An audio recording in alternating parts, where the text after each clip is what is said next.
Golda is a film starring Helen Mirren, and it also has Liev Schreiber in it, but I would say there's a giant gap in screen time between those two, so I don't want to say it co-stars Liev Schreiber.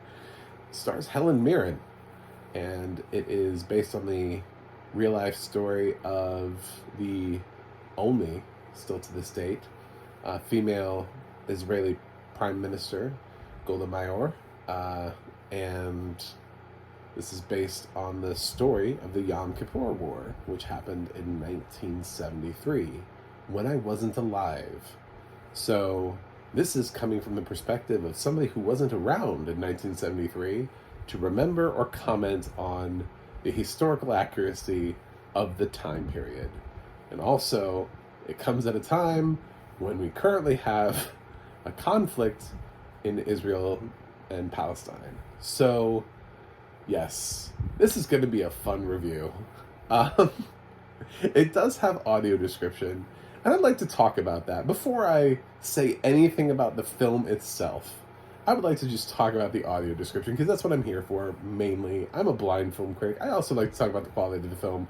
But before I tread through the incredibly political murky waters that I'm sure that this film is going to land me in, I'd like to say the audio description in this film is fantastic, regardless of what your opinion is on this film, on Israel, on Palestine, on war, on 1973, on Henry Kissinger, on, climate change, on January 6th, whatever your opinion is on anything, the audio description in this movie is phenomenal. It is absolutely phenomenal.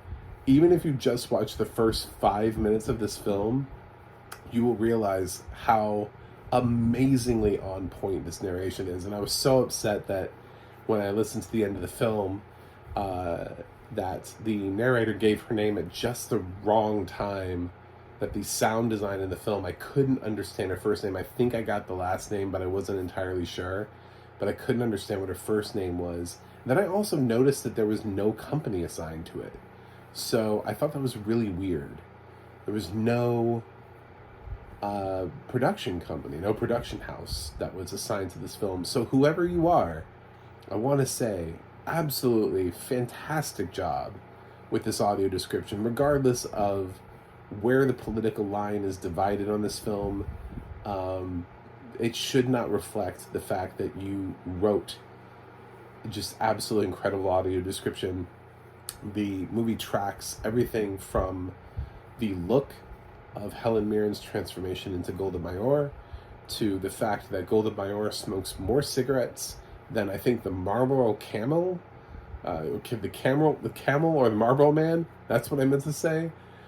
Either one of those, Joe Camel and Marlboro. God, that's I botched that reference. Marlboro Man and Joe Camel have ever smoked in their lives. Jesus. I think she literally could be a walking advertisement for cigarettes if it wasn't for the fact that she also is fighting lung cancer during the movie and dies from it. Spoiler alert, I know, it's a historical film. All you have to do is Google it, and you'll find out what actually happened. So, yes. So perhaps not the best advertisement for cigarettes, but you could play a drinking game with the amount of times that she lights a cigarette in this film. And you would have alcohol poisoning, and then you would be dead from alcohol poisoning instead of lung cancer. So really, this film is just trying to destroy your life, one way or the other. Lung cancer, alcohol poisoning, either one, pick one. But there's stuff that it does too, that the audio description does, where it describes where the smoke, and it pays attention, and there's so much description with ashtrays and her ashing her cigarettes, and there's so much description around cigarettes. They become such a huge part of this film. And I was thinking, nowadays, with the way we are about tobacco and not representing it in media, that it feels like most people would shy away from that, but it's such a huge part of Golda and who Golda was. It sounds silly to say that, But like the number one thing she was Israeli prime minister. The number two thing that she was cigarette smoker. Three was woman. You know what I'm saying? Like it's like literally. It's it sounds crazy to say that, but oh my god. I'm surprised that she doesn't have like like an assistant that comes in and helps her smoke while she's sleeping. You know, she just you know somehow managed to pull that one off. But it is incredibly descriptive and just a phenomenal work in terms of audio description. Just some of the best choices in the ways that the way that they chose to describe things, point things out, adjectives that they chose to use. Just I'm easily one of the best of the year in terms of audio description for a film. How was the film? Well, let's get into that. Generally, especially with something that I knew nothing about, I will say that I watched this with my mom, who is old enough to have been alive, and she is kind of picky about the movies that she watches and TV shows and stuff, and I don't watch everything with her. Most of the things I review, I do not watch with her, but this I was like, she might like this. I would say it did not get like an effusive, like, oh my god, that was amazing reaction from her, but it got like that was good, which is actually pretty good for her.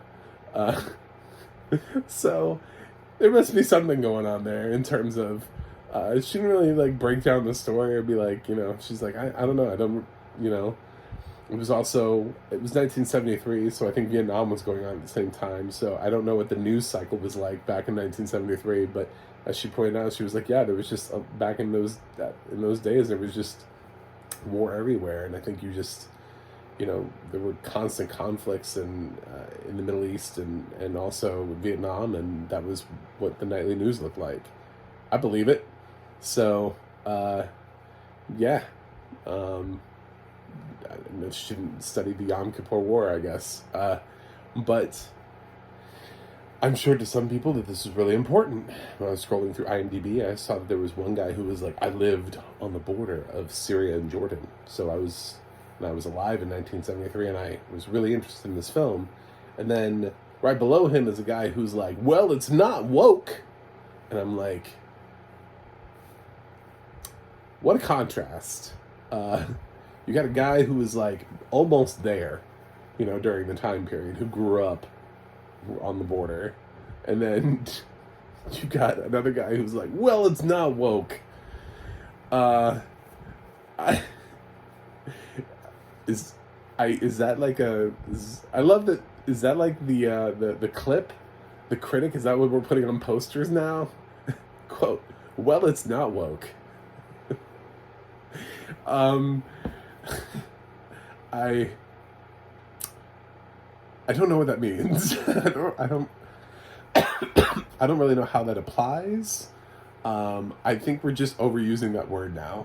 I think we're just really expanding into things where, like, what does that even mean anymore? Like, are we just using that word until it's dead for everything? Just, I don't want Diet Coke. That's woke. Give me regular Coke. I guess we'll just use it for everything. It's a biopic, man. I don't know what to tell you. It's the thing is it historically accurate or not? Like, are people who were around at the time talking about how this film misrepresents Golda Meir? Are they talking about how this film accurately represents her? I think that's the more interesting conversation to be had. And same thing for Henry Kissinger, who's also featured in this film, and the other is historical Israeli officials who I'm sure are, if I was Israeli, I would probably know who some of them were. But since I'm not, I don't really understand the historical significance of them, so I can't list their names and all the different jobs and stuff that they had throughout the film. Because the film's not really about them. They're just sort of her cabinet. They're Golda's cabinet. What I really loved about this film was that the film shows Golda as being strong-willed, intelligent, and also uh, she clearly has still has her soul throughout all of this. There are times where the gravity of the situation absolutely does take over her, whether it's the gravity of the fact that she's going through cancer treatments while all of this is going on, or the loss of life. There are several sequences where we sit with Golda and various members of the cabinet as they listen to what's happening in the war, and things do not always go well for their side, and so they're basically listening to their soldiers being killed off. And the acting choices by Mirren in those segments, I think, remind us all of the fact that you can be both a strong, powerful icon with great leadership skills and also still remain with humanity and understand what loss of life means in general, and understand the gravity of sending people off to die. And that is what's represented in this film. The film is mostly just a behind closed doors type of film. It doesn't it's not a run out and show you the war. It's more focused on what Golda was doing behind closed doors. A little bit like The Darkest Hour, with Gary Oldman playing Winston Churchill. It's very more about how was the sausage made during this time period? How were these deals made? Sometimes, we get the front lines version of a battle, of an event, of a war.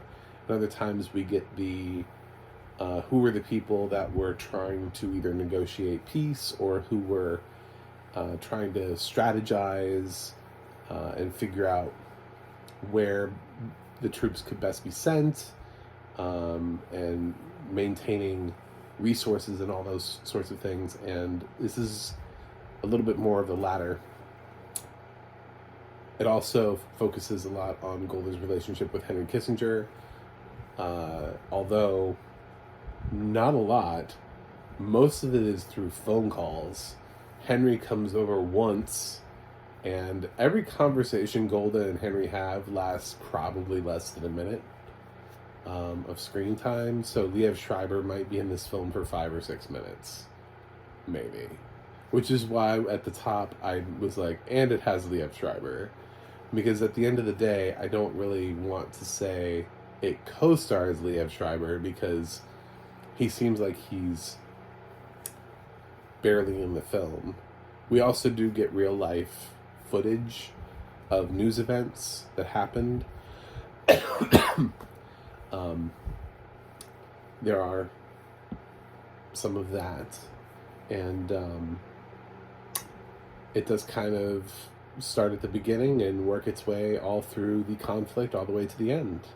And we get a little introduction of Golda's time. She does give some backstory as to perhaps why she is the way that she is. We do learn about her childhood growing up, and the stuff with her father, and it's not good. And she reminds us, and I think we're all reminded, especially at the very end when it gives those dates. It reminds us that, guess what? This woman's still not not still alive, but her birth days and years are, 1898 until, I won't spoil it, but figure it out.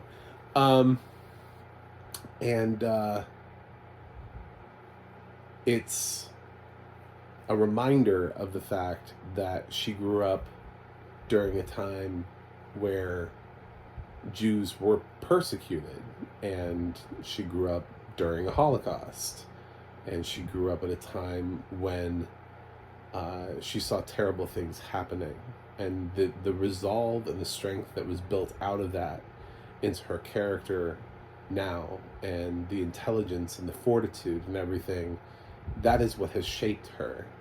When you're born sort of out of tragedy, when you're born out of necessity, I think that's definitely a characteristic that helps to really form something like one of these strong leaders who has to make all these tough choices. They think about where they were before and where they never want to be again. They think about what they never want future generations to ever have to experience, and the kind of sacrifices that need to be made in order to keep that from ever happening again. So there's a lot to be said here, and I'm sure that with the conflict in Israel-Palestine right now, that this is a film that people have very conflicting opinions about. You don't have to like it. You don't have to love it. I didn't love the film either. To be totally honest, it's not my favorite film of the year. I also don't think it's a bad film. I thought it gave me basically what I wanted. I thought it was well written. I thought the runtime is nice. It's a little under an hour and 40 minutes, which I thought was great. Just, it's able to maintain and hold the tension for that amount of time. This isn't one of those like long epics where you're stuck in the film for almost 3 hours and you're like, oh my God, there's not enough content here. No, it is actually just, it understands that it has, it has to hold that tension. It has to stay in this section of time, and we don't get, the entire life of Golda in a film. We start out and we focus on this conflict, and that is the taste of Golda that you get. And to pick Helen Mirren, the only thing I would say is I hope that she's an appropriate person for that role.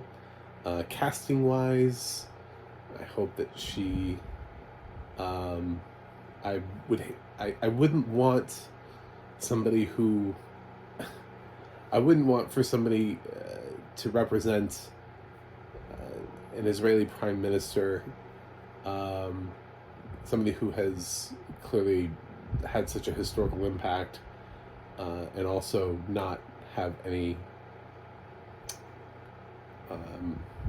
in common with the culture of the character that they're representing. That's the most diplomatic way I can say that. I think we all know what I'm putting down there, but that's what I got. So, it's currently I picked it up off of iTunes, rented it. It's Bleecker Street. I didn't know where this movie was going to go. And with Bleecker Street, it's always hit or miss as to whether or not the film is going to have audio description. I think they usually end up on Hulu, but I can't remember the last Bleecker Street movie that I watched and whether or not it ended up with audio description or not. But, yeah, that was one of the reasons I was like, oh. A lot of times when I rent a movie, I look at the distributor, I'm like, where is this going? Oh, I have no idea where this is going. It's Bleecker Street. I don't just go anywhere. I just decided to rent it. So, anyway,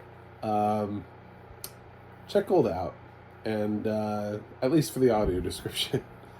Audio description is amazing. So, Helen Mirren, she's not going to get an Oscar nomination for this. She's been amazing in so many things. I can't imagine that people will find that she brought anything new to this that she didn't already bring to something like The Queen. So, I just don't think that's the problem when you've already turned in so many fantastic performances. It's like, how is this better? How does this top anything? So, I don't expect this to show up at anything, but I don't think it's because people hate the film, although this film does not have has a slightly rotten score. It's like 58% on Rotten Tomatoes. So, if a critic just farted, it would move above. If a critic just farted above the 60%, it would at least be fresh. So, anyway, actually, if I was a Rotten Tomatoes critic, that would be 1 point up. So, maybe somebody should make me a Rotten Tomatoes critic, because I'm giving Golda a B+. I thought the film was decent. I don't have much to say about Liev Schreiber, but that's about it. So, anyway, hopefully I navigated that in some way. I never really know what I'm going to get out of these, putting them on YouTube, and what kind of blowback I'm going to get. So, anyway, it's out there. So, thanks for watching. Thanks for subscribing. If I didn't offend you, please click subscribe. And I also have a website, macmovieguyy.com. You can follow me on X, Threads, or Instagram at macmovieguy. You can go to the audio description project, adp.acb.org. It'll let you know what has audio description and where you can watch it. And you can go to the ADNA.org. That's the ADNA.org. It'll let you know who's narrating your favorite films and television series. That's it for me today. I will watch something else and see you guys on the other side.